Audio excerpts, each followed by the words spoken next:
Combinatorics is one of the obscure and less known realm of mathematics. When I was a student, it consisted of just one chapter among many. In the process of doing research for this section of this book, it took me much longer than I had thought was enough. Apparently, there was much more depth and breadth in this field of mathematics than meets the eyes. Conclusion I came after investigating on this topic is that mathematics works in both ways. I always thought that our interactions with the physical world forced us to develop mathematics. However, although I had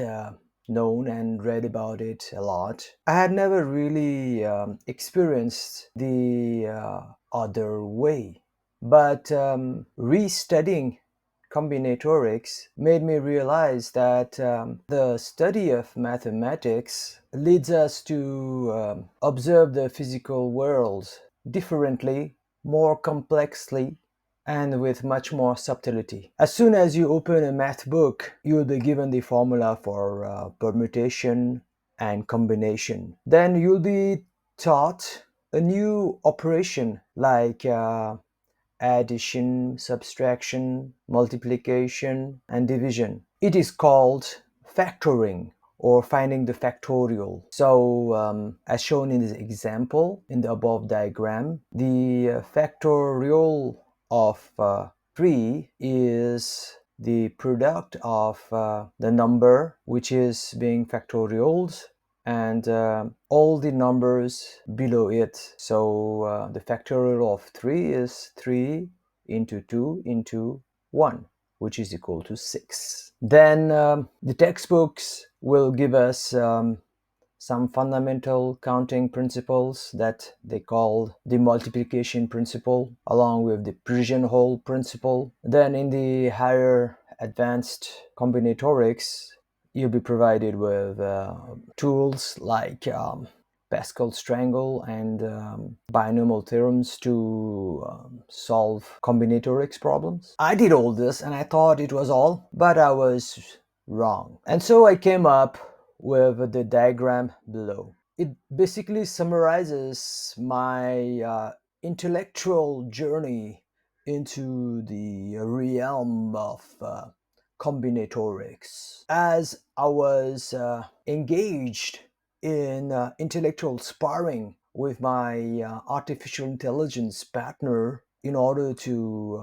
develop this diagram, I realized that I had never been so wrong in my understanding of any topic. The AI kept rebuking and correcting me as I molded and shaped my understanding of combinatorics. So let me delve into this diagram. First, you have to look at the red box. Combinatorics starts with the problem. Most of the mathematics problems are highly deduction based. They provide you with an equation or some values. Then the objective is to find the proper theory that would help you solve that equation, and then use the various rules within that realm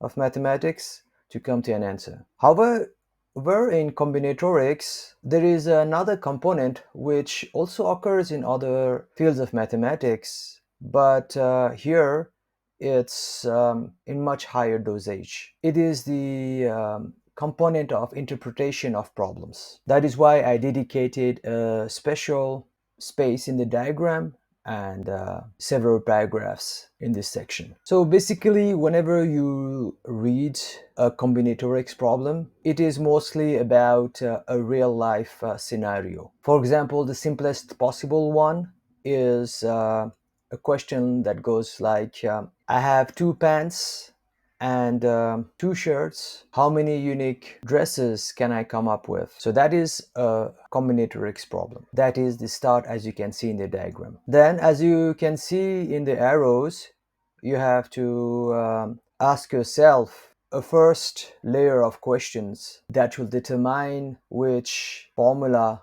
or course of action you should be taking. Without going into too much detail, I will just fill out the questions.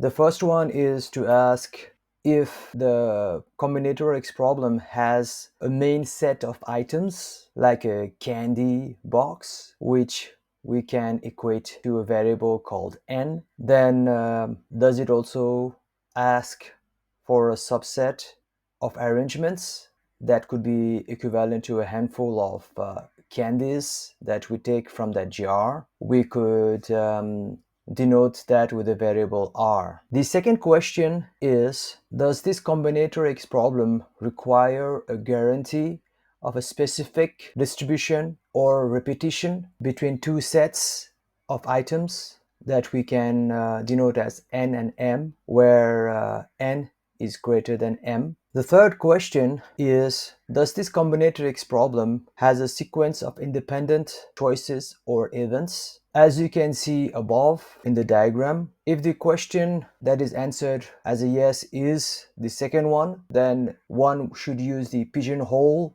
principle. If it is the third one, then one should use the multiplication principle. The example of the two shirt and two pants example I gave earlier meets this criteria, so it can be solved by the multiplication principle. And the answer is, as you can see with the example given, 4. Now, if the answer was positive for the first question, then you have to ask if the repetition of items among n is allowed. It might be allowed and it might not be allowed. Then the third set of question is whether order matters or doesn't matter. Consequently, as you can see in the diagram, by interpreting the combinatorics problem using the algorithm I have provided, you'll end up using either the permutation formula or the combination formula,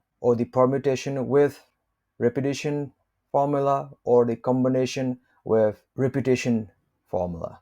Since this is not a textbook, I will ask those who are seeking to understand more to look at the diagram, which is self-explanatory, for more details. And I will be just providing some cursory guidelines on how to decipher or decode it. The start is the example called permutation, order matters, no repetition, denoted by the number 1 in Roman alphabet. I describe the core concept, then the problem.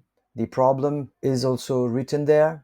Then I describe what formula is used, and then I provide the answer. The same structure is used for the other 3 boxes, namely combinations, where there is no repetition and order matters, then permutation, where there is repetition, and combination, where there is repetition. On the left hand side, you can see a box with n and r written. They are sets, and that's what all combinatorics is about. So the set A contains A, B, C, D items. The R is the first, second, third. They correspond to the 4 problems that I just mentioned earlier on. Then below is the various combinations that occur from the above set and subset. As you can see, there are 4 combinations. So in the box next to the set, I have written for the same n is equal to 4 and r is equal to 3. You can see that the answers vary based on the formula or interpretations we make. So in this way, all I wanted to convey through this section is the rigor and beauty of combinatorics. I believe it's a hidden gem. That said, most of the software wouldn't be possible with combinatorics. Through this section, I wanted to demystify combinatorics, and for those who wanted to pursue mathematics, I wanted to give you a guideline to see combinatorics both from the vantage point of a forest and at the ground level of the individual trees.